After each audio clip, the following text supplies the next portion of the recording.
Wisdom of the Middle Way. Nagarjuna's Madhyamika. Translation and commentary by J. L. Garfield. Part 2, The Text and Commentary. Chapter 26, Examination of the 12 Links. Given an analysis of the nature of nirvana, one might well ask how to achieve it. In this chapter, Nagarjuna provides a straightforward answer. The 12 links of dependent origination are regarded by all Buddhist schools as providing an analysis of the nature of interdependence in the context of human existence. The tone of this chapter is decidedly positive, marking the turning of a dialectical corner in the preceding 2 chapters. Having elucidated the Madhyamika account of the nature of conventional and ultimate reality, Nagarjuna does not need at this point so much to emphasize the emptiness of the 12 links. Rather, he can assume that to provide an account of them as dependently arisen is, ipso facto, to demonstrate that fact. Their emptiness is therefore simply presupposed. This chapter is thus a straightforward exposition of how, in light of the interdependence of the 12 links, to enter into and to exploit the cycle in the service of liberation. 1. Wrapped in the darkness of ignorance, one performs the 3 kinds of actions which as dispositions impel one to continue to future existences.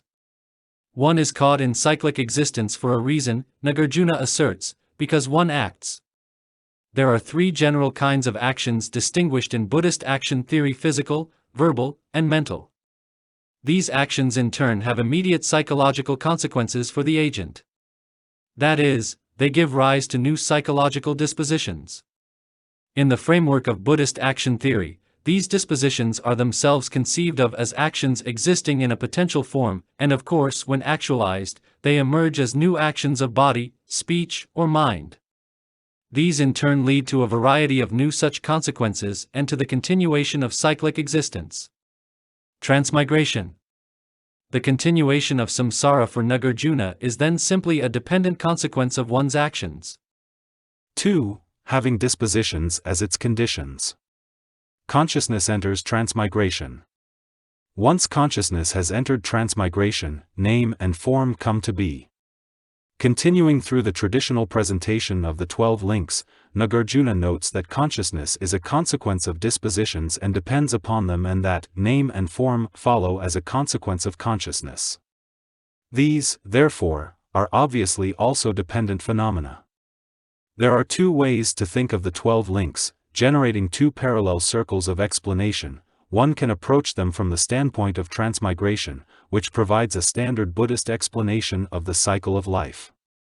Or one can think of them as providing a phenomenological analysis of the nature of experience. In the former sense, we could say at this point, in the story that actions performed in the past and dispositions inherited from one's previous history lead to new actions whose consequences are cyclic existence. In particular, the actions and dispositions from one's prior life, on this view, lead to the generation of a new consciousness, which, upon entering the womb, gives rise to a body that will get a particular name. Or, from a phenomenological perspective, we can see dispositions to attend to or to interpret particular phenomena in certain ways, perceptual or conceptual sets, and actions upon them leading to our becoming aware of external or internal phenomena, consciousness, which leads to our representing them as having determinate locations and denominations, name and form. These 2 levels of analysis are obviously quite compatible, and while the former plays a central role in Buddhist cosmologica and soteriological theory, the latter is important in Buddhist psychology and practice. 3. Once name and form come to be, the 6 sense spheres come into being. Depending on the 6 sense spheres, contact comes into being. From the ontogenetic side, the development of the body gives rise to the development of the sense faculties, which make sensation contact between sense objects and functioning sense organs possible.